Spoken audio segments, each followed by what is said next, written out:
Hello বন্ধুরা, আসসালামু আলাইকুম। আজকে আমি বানাবো পাটিসাপটা পিঠা। তার জন্য নিয়েছি একটা নারকেল। এবার নারকেলটাকে ভালো করে ছিলে নেব। ছিলে এটাকে ভেঙে কুড়ে নিতে হবে। এবার নারকেলটাকে সুন্দর করে ছিলে নিয়েছি, দেখতে পাচ্ছেন পরিষ্কার করে ছিলে নিয়েছি। এবার আমি এটাকে দা দিয়ে ভাঙবো।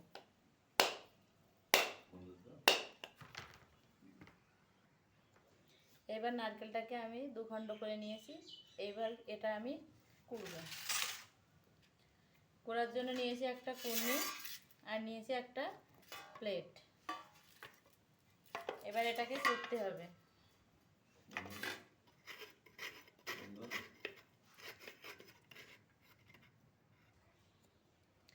আমার নারকেলটা কোড়া হয়ে গেছে। খুব সুন্দর করে ছোট ছোট করে নারকেলটা কুড়ে নিয়েছি। এইবার আমি চলে যাব অন্যদিকে। এখানে আমি 1 কাপ আটা নিয়েছি আর হাফ কাপ নিয়েছি ময়দা।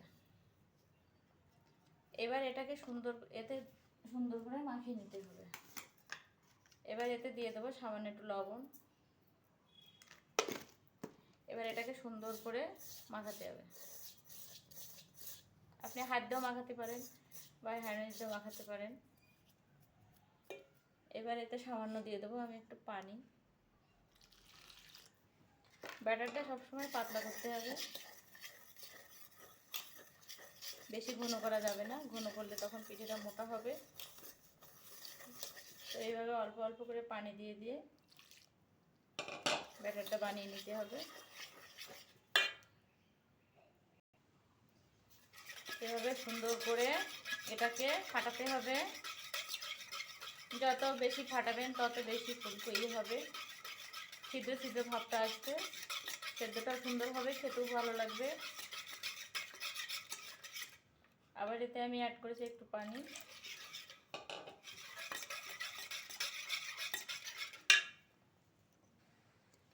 এদিকে আমার ব্যাটারটা বানানো হয়ে গেছে। দেখেন খুব সুন্দর পাতলা হয়েছে।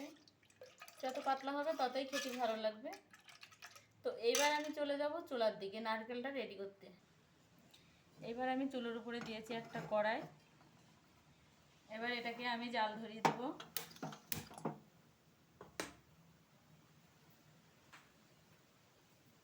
সেই নারকেলগুলো কোড়ানো সেইগুলো আমি কড়াইতে দিয়ে দিব।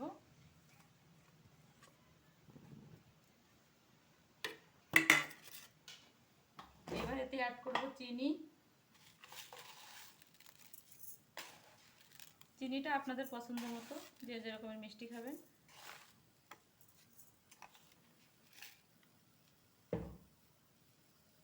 এবার এতে সামান্য অ্যাড করব আমি লবণ।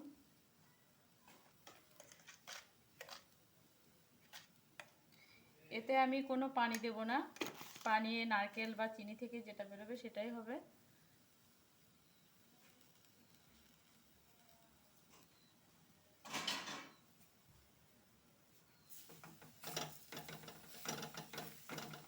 এভাবে সুন্দর করে নেড়ে চেড়ে নিতে হবে।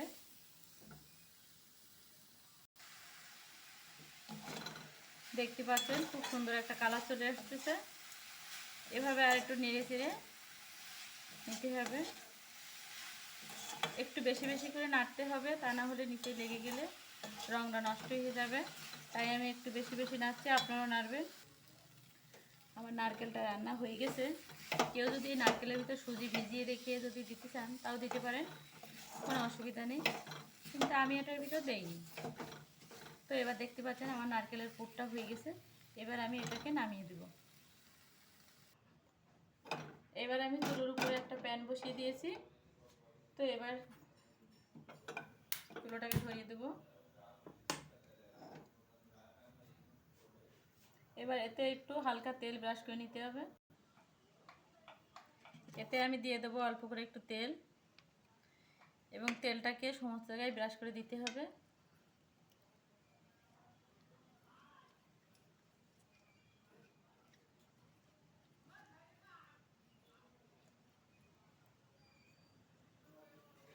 আমার কড়াইটা গরম হয়ে গেছে।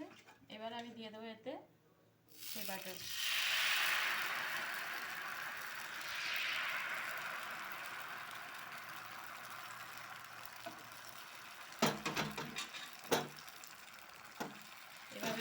ছুরি দিয়ে একটু বড় করে নেবেন। তো দেখতে পাচ্ছেন কত সুন্দর হয়ে গেছে আমার এটা।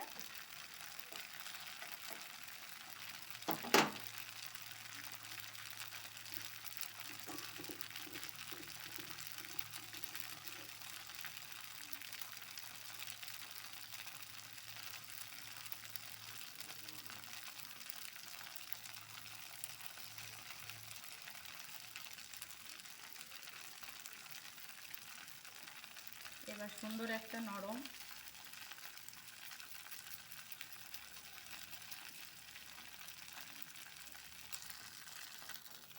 এভাবে আস্তে আস্তে উল্টিয়ে পাল্টে নিতে হবে। দেখতে পাচ্ছেন বেশি তাড়াহুড়া করা যাবে না।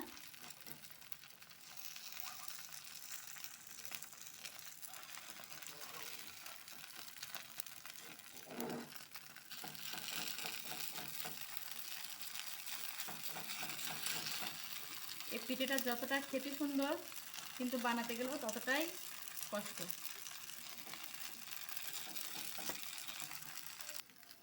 দেখতে পাচ্ছেন আমার কত সুন্দর হয়েছে।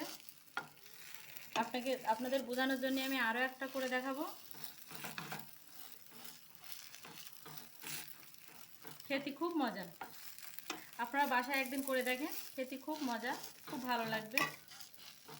তো এটা আমার হয়ে গেছে, এবার আমি এটাকে তুলে নেব। দেখেন হয়েছে। এবার আমি আরও একটা করে আপনাদেরকে দেখাবো, সঙ্গে থাকুন। এবার আমি এটা হয়ে গেছে দেখতে পাচ্ছেন। এবার এটাকে আমি পুর দেব। কেউ যেটা বলেন, নারকেলের ছাই বলেন, কেউ বলেন পুর, আমি দুটোই বলি। এবার আস্তে আস্তে এটাকেও এভাবে উল্টিয়ে নিতে হবে। মাশাআল্লাহ, আগেরটার থেকে প্রথমটার থেকে আমার দ্বিতীয়টা অনেক সুন্দর হবে।